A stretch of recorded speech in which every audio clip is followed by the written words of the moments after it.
Values Education 8 Quarter 1 Learning Competency 2C na isa sa kilos ang mga gawain na nagpapahalaga sa mga positibong pananaw gabay ang pamilya. Magandang araw sa inyong lahat. Ngayon ay ilalapat natin ang ating natutuhan sa pamamagitan ng isang malikhaing gawain na magpapakita ng kahalagahan ng positibong pananaw sa buhay. Pangkatang gawain, positibong pananaw sa araw-araw na buhay. Ang klase ay hahatiin sa pangkat na may tigli-5 kasapi. Bawat pangkat ay pipili ng isang gawain na magpapakita ng pagsasabuhay ng positibong pananaw mula sa mga pagpipilian.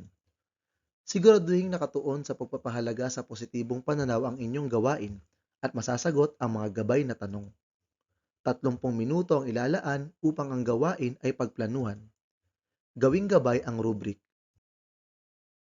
Narito ang mga pagpipiliang gawain. Roleplay, maikling tula tungkol sa pagsasabuhay ng optimism. Poster making, poster na may slogan ukol sa kahalagahan ng positibong pananaw. Infomercial, maikling patalastas na nagpapalaganap ng optimism. Vlog, personal na video tungkol sa kahalagahan ng positibong pananaw. News reporting, balita ukol sa tagumpay ng isang pamayanan dahil sa optimismo. At songwriting, orihinal na kanta tungkol sa kahalagahan ng pagiging positibo.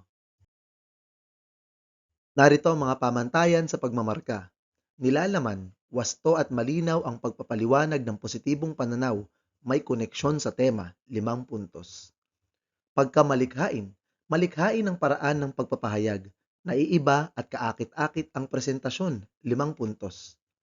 Organisasyon, maayos ang daloy ng ideya, madaling maunawaan ang pagkakasunod-sunod ng mga bahagi, 5 puntos. At pagsisikap at partisipasyon, kitang-kita ang pagsisikap ng bawat kasapi, lahat ay aktibong nakibahagi, 5 puntos. Narito naman ang mga gabay na tanong na dapat masagot ng bawat pangkat sa kanilang presentasyon. Paano ipinapakita ng aming output ang kahalagahan ng optimismo? At anong mensahe ang nais naming ipaabot sa aming mga kamag-aral?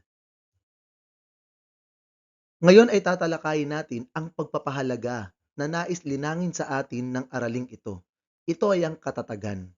Ang katatagan ay ang kakayahang bumangon muli matapos harapin ang mga pagsubok. Hindi ito simpleng pagtitiis lamang, kundi isang aktibong pagpili na hindi sumuko sa kabila ng kabiguan. Sa pamamagitan ng katatagan, pinipili nating manatili ang positibong pananaw sa gitna ng anumang pagsubok. May malalim na ugnayan ng katatagan at positibong pananaw o optimism. Ang positibong pananaw ang nagbibigay sa atin ng lakas ng loob upang magpatuloy kahit mahirap ang sitwasyon. Kapag naniniwala tayong may pag-asa, nagkakaroon tayo ng tapang upang harapin ang mga hamon. Sa makatuwid, ang isang taong matatag ay hindi basta-basta sumusuko dahil pinalalakas siya ng kanyang positibong pananaw. Bakit nga ba mahalaga ang katatagan o resilience? Una, ito ang susi upang maharap natin ang mga krisis at kabiguan ng may lakas ng loob. Ang katatagan ay hindi lamang para sa malalaking pagsubok, kundi maging sa maliliit na hamon ng buhay. Pinapabuti rin nito ang ating kalusugang pangkaisipan at tinutulungan tayong maging mas matatag at matagumpay sa hinaharap. Kaya napakahalaga na pagyamanin natin ang katatagan habang tayo ay bata pa. At dyan lamang po nagtatapos ang ating aralin sa araw na ito. Naway may natutuhan kayo. Salamat po sa panonood at pakikinig. Paalam!